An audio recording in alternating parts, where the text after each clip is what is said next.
David Samson did respond with a compliment to Yelich on his future and his skills, but he's open, David, has a window into speaking for that repressed minority, the sports executive with a budget, and we welcome David Samson. So now you can speak your mind, and you're on this side of it as part of the feared media.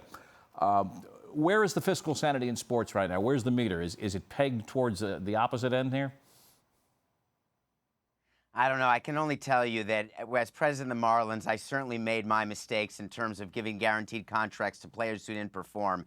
And my only point with Aaron Rodgers was pretty simple. The hardest thing to do when you're running a team is to manage an aging superstar. And I'm a Packers fan and I love Aaron Rodgers, but at some point you have to realize that paying for past performance isn't the right way to operate a team. Again, guilty as charged, but it's time to change that narrative. And the irony with Christian Yelich, who of course I'm close to after all the years together, is that he's on the opposite side of it. He has a very team-friendly contract, which gave him security for the rest of his life, allowed him to become a free agent and still get another contract, but he had the frame of mind to sign a deal early, and it's working out well for now the Brewers. All right, the big buzzword now, especially around the National Football League, is guaranteed money.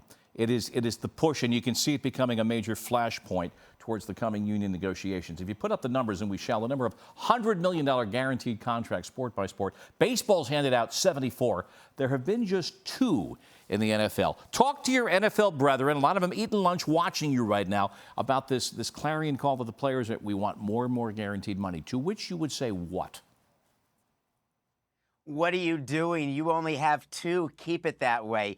Guaranteed contracts generally do not work. It's a dream for a baseball executive to have unguaranteed contracts. We watch in envy of football and realize that it would be fine to pay players for what they do in the very short term. But when you go out long term, and again, I would know because I've gone very long term, mostly not working out, is that you're going to really put your team in a bind. The best thing to do is short-term deals, including giving players free agency way more often than we do in baseball or even football. But football, you've got it right. Stand strong. Yeah, but you know, you've got what? How much to a front office does public and media pressure matter? You've been part of it when you were with the Marlins. You've got a ring. You won it. You constructed a team. You tore it down. You also had a bit of a mini sell back in 2012. You also then went around, gave Giancarlo Stanton, what, $325 million. So you have been through the ups and the downs. What about the pressures from the outside of a franchise? How hard is it to keep your mind on the balance sheet when everyone's yakking at you? One of the great expressions that I was taught very early in my career is if you start listening to the fans, you will soon be amongst them. That doesn't mean you don't care what they think, but you can't make judgments based only on what they think. PR does not drive a team. Everyone wants to win. Everyone wants a chance to win, but sometimes you have to be unpopular in order to win later on. All right, this phenomenon, and you talk of goodbye or thank you contracts, you would think it would be an easy thing to put an end to. I mean, I'm surprised. I look at the earnings history of a lot of stars, and they peak at the end. You made note of Ryan Howard. That's an easy target. It obviously didn't work out. Why does it still persist?